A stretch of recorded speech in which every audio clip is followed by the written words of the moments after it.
வணக்கம் மக்களே, அனைவருக்கும் மாலை வணக்கம். நம்ம இன்றைக்கி ஒரு செடியை பார்ப்போம். எல்லாருமே இந்த மூலிகையை பற்றி கேள்விப்பட்டிருப்பீங்க. அதாவது வாதத்துக்கு முடக்கத்தான் கீரை, ஏதோ மூட்டு வலிக்கு முடக்கத்தான் கீரை, இது எல்லாத்துக்குமே தெரிஞ்ச ஒரு விஷயந்தான். ஆனால் அதில் இன்னொரு சிறப்பான ஒரு விஷயம் இருக்குது. அது நான் என்னன்னு உங்களுக்கு தெளிவாக சொல்லிடுறேன். இந்த பாருங்கள், இதுதான் முடக்கத்தான் கொடி.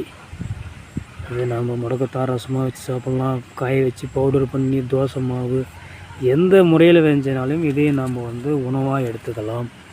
முடக்கத்தான் கீரை நம்ம கருவேப்பிலை மாதிரி தினைக்கும் நம்ம இதை அன்றாடும் நம்மளுடைய உணவில் சேர்த்துக்கிட்டு வந்தோம் அப்படின்னா நிச்சயம் நமக்கு இந்த முழங்கால் வலி, ஒரு வலி அப்படின்னு இந்த ஜாயிண்ட் பெயின்னோம் இல்லையா, அந்த மாதிரியான வலி அனைத்தையுமே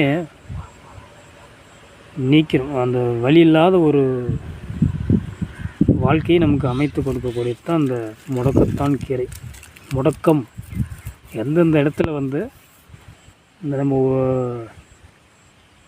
ஜாயிண்ட்டுக்கு எல்லா இடத்துலையுமே பார்த்திங்கன்னா ஒரு பசை மாதிரி ஒரு திரவம் இருக்கும். அது இயற்கையாகவே உடல்லே சுரக்கக்கூடிய திரவம். அந்த திரவம் சுரக்கிறது நிற்கிறதுனாலையோ இல்லை அது சுத்தமாக அது அதனுடைய என்ன சொல்கிறது உற்பத்தி நின்றுட்டாலையோ அப்போ நமக்கு அந்த வலியானது நமக்கு தெரியும்.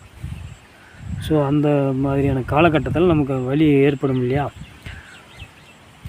அதற்காக தான் இந்த கீரையை நம்ம பயன்படுத்துகிறோம், முடக்கத்தான் கீரை. இப்போ நம்ம ஒரு முக்கியமான விஷயம் சொல்கிறோன்னு சொன்னோம் இல்லையா, என்னென்னு பார்த்தீங்கன்னா இதுதான் இந்த காய். பாருங்கள், இந்த காய் இருக்குது பார்த்தீங்களா. இப்போ பாருங்கள், நம்ம உளுத்தம் விதை மாதிரியே இருக்குது பாருங்கள், தெரியுதுங்களா. இப்போ பாருங்கள்,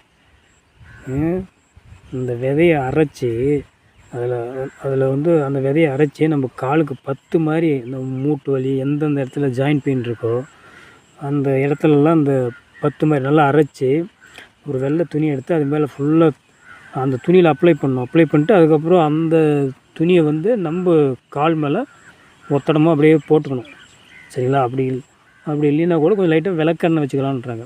விளக்கெண்ணெய் அந்த துணியில் தடவி அது மேலே இந்த தூளை போட்டு வச்சு நம்ம காலில் வச்சுக்கிட்டோம் அப்படின்னா லைட்டாக சூடாக ஹீட் பண்ணாலையும் கூட நல்லா இருக்குன்றாங்க. ஸோ அந்த மாதிரி நான் பண்ணோம் அப்படின்னா அந்த முழங்கால் வலி குணமாவதற்கு 100% வாய்ப்பு இருக்குதுன்னு சொல்கிறாங்க. மக்களே அதை பயன்படுத்தி பாருங்கள் எப்படின்னு சொல்லிவிட்டு. ஸோ இது எனக்கு கிடைச்ச ஒரு சிறிய தகவல் உங்களிடம் நான் பகிரணுன்னு ஆசைப்பட்டேன். சரி, இதுதான் முடக்கத்தான் விதை. கீரையாகவும் நம்ம சாப்பிட்லாம், எல்லாருமே சாப்பிட்ருப்பாங்க. முடக்கத்தான் கீரை நிறைய பேர் தோசை மாவில் ரசமாகவும் வச்சு சாப்பிட்றாங்க. சட்னி துவையல்னவங்க இல்லையா, சட்னியாகவும் சாப்பிட்றாங்க. எந்த முறையில் வேணுச்சுனாலும் நம்ம இதை எடுத்துக்கலாம். சொல்ல கறிப்பிலை மாதிரி கூட தினைக்கும் போய் அள்ளி கொஞ்சமாக பிச்சு கொண்டு போய் குழம்புல போடலாம், ஒரு தப்பும் கிடையாது, சரிங்களா.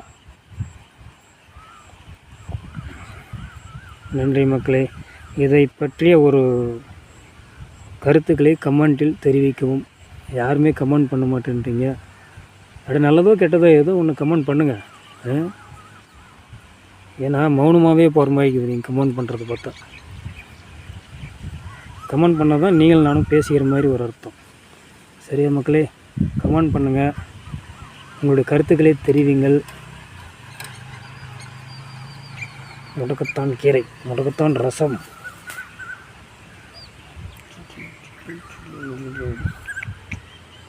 இந்த விதை இந்த வேலி ஓரத்தில் எல்லாம் வீட்டிலே வளர்க்குறாங்க. இப்போ என்ன பண்ணுறது, மருந்தே உணவு அப்படின்ற போது இப்போ உணவே விஷமாயிருச்சு. அதனால் இப்போ உணவே மருந்துன்னு சொல்லிட்டு தேடிட்டு இருக்கிறாங்க. அதனால் அதெல்லாம் அதாவது வீட்டிலே இப்போல்லாம் மாடி தோட்டம், வேலி தோட்டம்லாம் இப்போ மாடி தோட்டம் ஆயிடுச்சு. நன்றி மக்களே.